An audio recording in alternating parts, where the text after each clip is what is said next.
The city's street community is mourning the death of a 55-year-old man at the Lethbridge Shelter and Resource Center. Friends identified the person who died as Carl Goodrider. He was originally from Browning, Montana, but spent most of his time in Lethbridge and the Blood Reserve.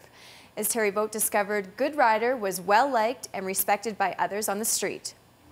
Police were called to the Lethbridge Shelter and Resource Center just after 5 a.m. Monday to investigate the sudden death of a 55-year-old man. Friends have now identified the man as Carl Goodrider, who was also known as Putza.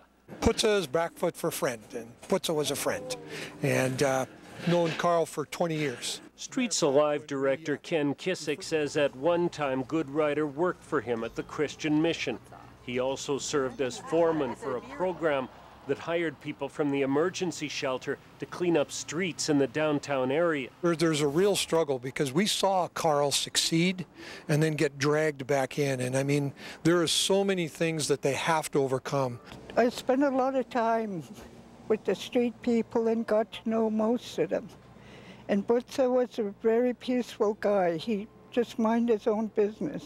Marie Mistaken Chief says she's been told that Goodrider fell down a cement stairway and struck his head on a railing, but managed to make his way inside the shelter. He was last seen rolling onto a mat where he was found the next morning.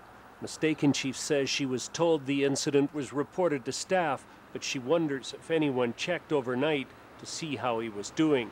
Friends say Carl Goodrider was a popular guy who cared for his people. And despite his problems, they say, he was well known and well respected on the street. The addiction once again came and grabbed a hold of his life, and we lost him again to that life, but we never lost connection with him. We still saw him all the time here. We fed him, we clothed him, we loved him. And because we recognize that there is a human being, a broken human being at the bottom of the addiction. An autopsy has now been completed at the Calgary Medical Examiner's Office, and police say their investigation has determined the death was non-criminal in nature. Terry Vogt, CTV News, Lethbridge.